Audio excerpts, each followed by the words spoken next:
farms and cattle ranches. And in that cutting down process has emerged things that shouldn't be there at all.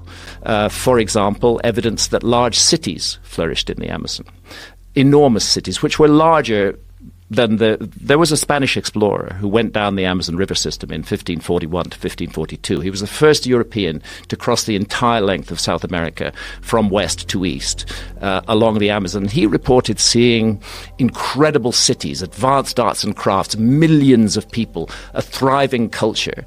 And 100 years later, when other Europeans got into the Amazon, they couldn't find these cities. So they said, oh, Francisco Orellana, that was his name, made it all up. It was just a fantasy.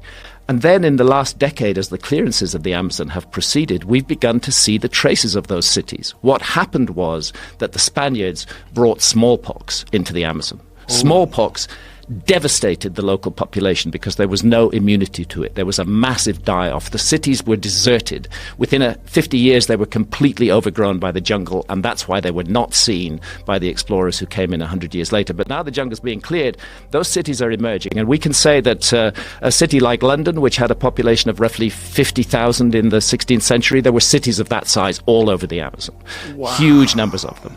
And a possible total population of the Amazon that exceeded 20 million people. What? Yes, 20 million. This is the latest evidence from the Amazon. And then you ask yourself, how did they do that? How did they feed 20 million people in the Amazon? Because it's a fact, rainforest soils are poor. It's one of the reasons these soybean farms are a really stupid idea, because once you clear the rainforest, the land is largely unfertile and you can't grow stuff on it for very long. So how did they feed all these people? The answer was they invented a soil. And that soil has a name. It's called terra preta. Archaeologists refer to it as Amazonian dark earths or Amazonian black earth. It's a man-made soil. It's thousands of years old. It's full of microbes that are not found in adjoining soil. It's based around biochar. By soil experts to this day as to how that was done. But it's one of many intriguing pieces of evidence of much higher development in the Amazon that it has been given credit for, and of a kind of the fertility of the soil. But the mystery is the microbial content of this soil, which is completely different from the microbes in neighboring soils, and that remains unexplained. So the stuff that they found in the Amazon, what imaging technology were they using to find all this? Initially, it was entirely found because areas of the rainforest had been cleared.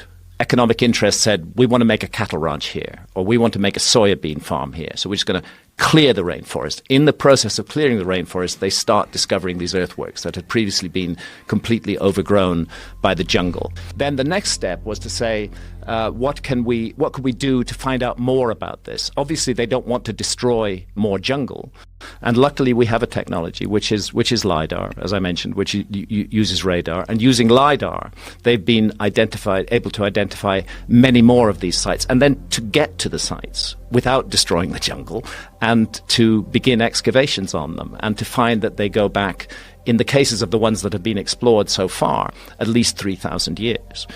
This is an intriguing development, completely unexplained in our understanding of the Amazon. And what it suggests is a heritage of extremely ancient knowledge. You don't wake up one morning and, create a perfectly geometrical square or circular earthwork that's perfectly aligned to true north, south, east, and west on an enormous scale. There has to be a background to that. There has to be a reason for doing it. And the evidence is none of these sites were lived in. There's no habitation refuse. It only lasts, 10, 12 minutes, not much more than that, and sometimes quite a lot less.